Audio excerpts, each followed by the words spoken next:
नमस्कार दोस्तों, मैं doctor Rohit Kumar Verma, department of mathematics, भारतीय यूनिवर्सिटी दूर आप सभी का स्वागत करता हूं। मैथमेटिक्स की क्लास को आगे बढ़ाते हुए आज कुछ और क्वेश्चंस पर हम डिस्कस करेंगे।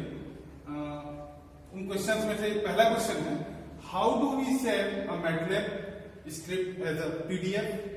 Second question is, how do we save a MATLAB Simulink file. Third, how do we open a script box? Fourth, what is the difference cell array and MATLAB? What is the difference between? Sorry, ये between होना चाहिए. What is the difference between cell array and matrix in MATLAB?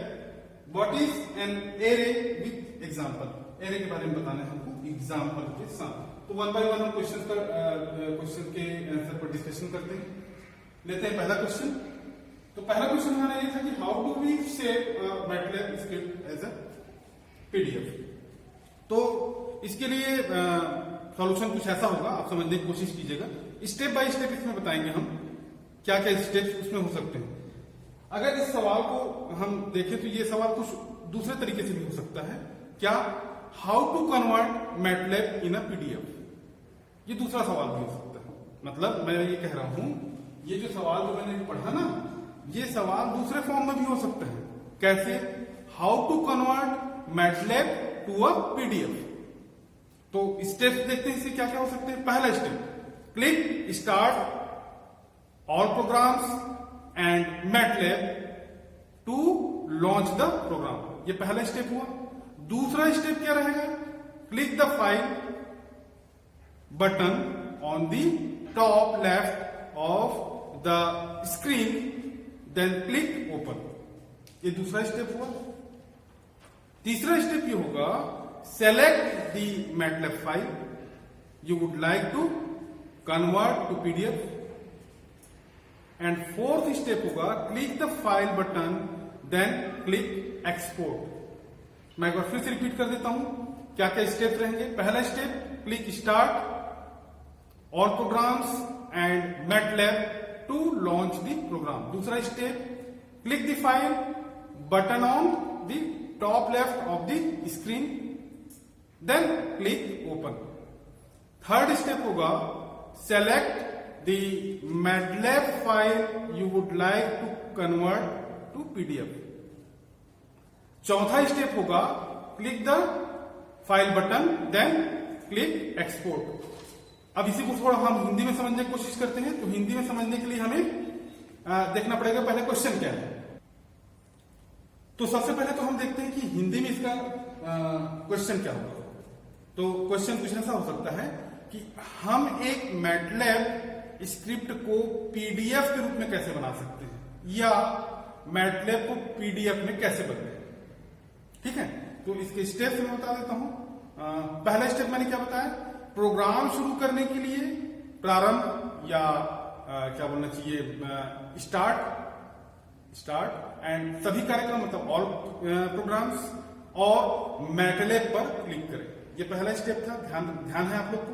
दूसरा, screen के ऊपर बाईं ओर file button पर click करें, फिर खोलें पर क्लिक करें, ओपन वाले पॉइंट पर क्लिक करें. तीसरा हमारा स्टेप था, उस मैटलैब फाइल का चयन करें जिसे आप पीडीएफ में बदलना चाहते हैं. ये तीसरा स्टेप है. चौथा स्टेप क्या होगा, फाइल बटन पर क्लिक करें, फिर एक्सपोर्ट करें पर क्लिक करें, है ना. एक्सपोर्ट करें जो रहता है ना सिंबल, उस पर. तो ये रहा आपका पहले क्वेश्चन का आंसर. अब हम आते हैं दूसरे नंबर के क्वेश्चन पर. How do we save a MATLAB Simulink file. तो इसके लिए आंसर जो है हमको देखना है क्या हो सकता है. तो क्वेश्चन क्या है, क्वेश्चन ये है, how do we save a MATLAB Simulink file. तो इसी का हमको आंसर देखना है. तो आंसर क्या हो सकता है, to save the model using the current file name, to save the model using the current file name in the Simulink editor. On the Simulink tab, click save to save the contents of the top model to a new name. क्या कहा मैंने, फिर से मैं repeat कर देता हूं। To save the model using the current file name in the Simulink editor. इसमें करना है सिमुलिंक एडिटर में क्या करना है, to save the model using the current file name, then on the Simulink tab click save to save the contents of the top model to a new name. इसके बाद होगा वो न्यू नेम भी हो सकता है, लोकेशन भी हो सकता है, और to change the model format हो सकता है in the Simulink editor on the simulation tab. Select save then save as. इसको हिंदी में समझने की कोशिश करते हैं। सबसे पहले सवाल देखें, सवाल हिंदी में क्या है। हिंदी में यह है कि हम मैटलैब सिमुलिंक फाइल को कैसे सहेज सकते हैं, सेव कर सकते हैं। तो इसका आंसर कुछ ऐसा है, वर्तमान फाइल नाम का उपयोग करके मॉडल को सहेजने के लिए सिमुलिंक संपादक मतलब एडिटर में सिमुलेशन टैब पर सहेजे मतलब सेव पर क्लिक करें। शीर्ष मॉडल की सामग्री को किसी नए नाम या स्थान पर सहेजने के लिए या सेव करने के लिए या मॉडल स्वरूप बदलने के लिए सिमुलिंक संपादक मीन्स एडिटर में सिमुलेशन टैब पर सहेजें। देन सहेजने मतलब सेव करने के बाद सेव एस वाला ऑप्शन अपने को सेलेक्ट करना होगा। तो इस तरीके से इसका आंसर ये हुआ। हिंदी में मैं केवल आप लोग को इसलिए बता रहा हूं क्योंकि आपको देना तो आंसर इंग्लिश में ही है, समझ में आ जाएगा तो मैं आप लोग को बता रहा हूं, है ना। वो सहेजे या क्या बोलते हैं उसको आप उपयोग करें, ऐसा आप नहीं लिख सकते उसमें। सहेजे मतलब सेव मतलब सेव ही लिखना पड़ेगा आपको। वो केवल आपको समझाने के लिए बता रहा हूं, दिमाग में बैठाने के लिए। अब आते हैं हम थर्ड क्वेश्चन पर। How do we open a script box? How do we open a script box? तो इसके लिए हम आंसर जो है देखते हैं क्या हो सकता है। तो इसका आंसर कुछ ऐसा होगा कि open the command palette, open the command palette, palette means पटिया। समझने के लिए क्या रहेगा command palette, control plus P या कमांड प्लस पी, ये पहला स्टेप होगा। दूसरा स्टेप होगा select script box create script. क्या कहा मैंने? Select script box and create script. तीसरा स्टेप होगा give your script name for example to lower case. Fourth modify the new script to manipulate select text as needed. ये चौथा step हुआ। पांचवा step क्या होगा? Select text in another editor. ये पांचवा स्टेप हुआ। छठवां स्टेप क्या होगा? Use the run script command. सातवां स्टेप क्या होगा? Select the to lower case in option. ठीक है। एट्थ स्टेप क्या होगा? Your text selection has been lower cased. मैं एक बार फिर से रिपीट कर देता हूं, ध्यान रखिएगा ये जो स्टेप्स हैं। पहला स्टेप क्या है? ओपन द कमांड पैलेट, जो किस फॉर्म में रहेगा? Control plus P, control plus P. तो कंट्रोल प्लस या कमांड प्लस पी,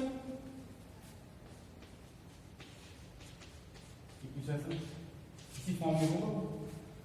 तो क्या बताया मैंने? ओपन द कमांड पैलेट, और पैलेट क्या रहेगा? कंट्रोल पी या कमांड पी। दूसरा स्टेप मैंने बताया select script box and create script. तीसरा स्टेप होगा give your script name for example to lower case. चौथा modify the new script to manipulate select text as needed. Fifth step मैंने क्या बताया? Select text in another editor. Sixth step मैंने ये बताया use the run script command. Seventh step मैंने ये बताया select the two lowercase in option. And 8, your text selection has been lowercased. ये 6 स्टेप्स मैंने बताया. हिंदी में भी यही स्टेप्स होंगे. इसको हिंदी में बताना ठीक नहीं रहेगा, क्योंकि हिंदी में अगर बताऊंगा तो वो क्लिष्ट हिंदी रहेगी, और वो अपन जनरली यही वर्ड अपन यूज करते हैं हिंदी में, है ना. तो हिंदी में इसमें समझने की जरूरत नहीं है. मैं क्वेश्चन को बता देता हूँ. क्वेश्चन हिंदी में क्या हो सकता है. क्वेश्चन ये होगा, हम एक स्क्रिप्ट बॉक्स को कैसे बनाते हैं या खोल सकते हैं. यही क्वेश्चन है. अब आते हैं हम नेक्स्ट क्वेश्चन पर. हमारा नेक्स्ट क्वेश्चन जो है,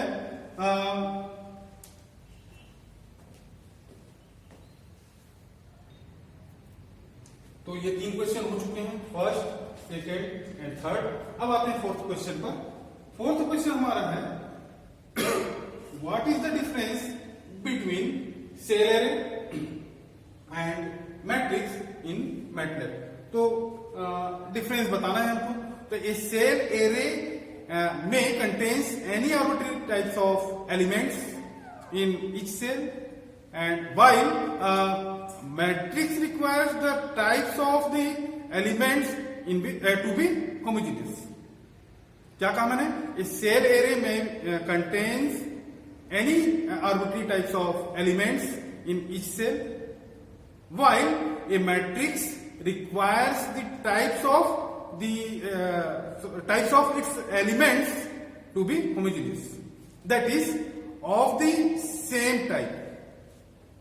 As far as memory layout goes, all elements of a matrix are laid out contiguously in memory, while a cell array contains pointers to each element of the array.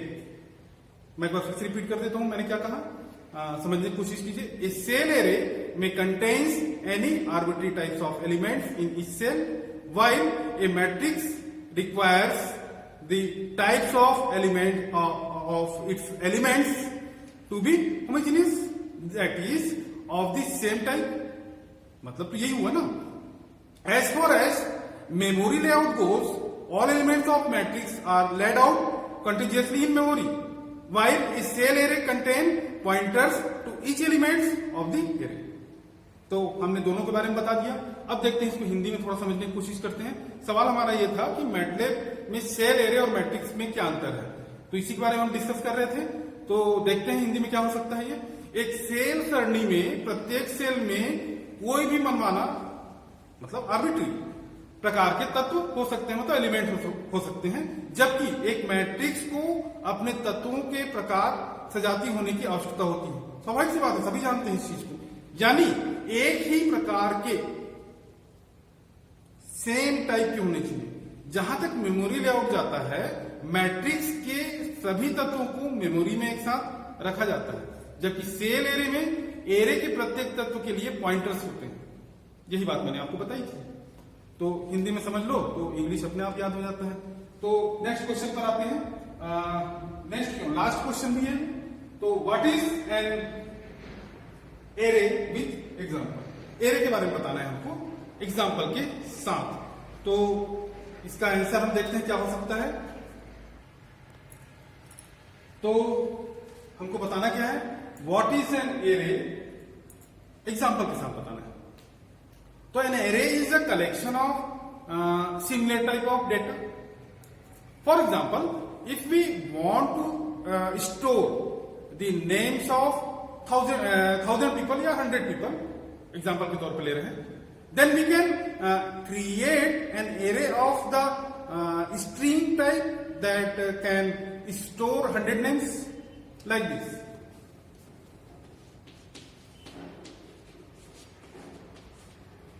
String and square bracket array. या इसको अपन लिख सकते हैं कुछ ऐसा, new string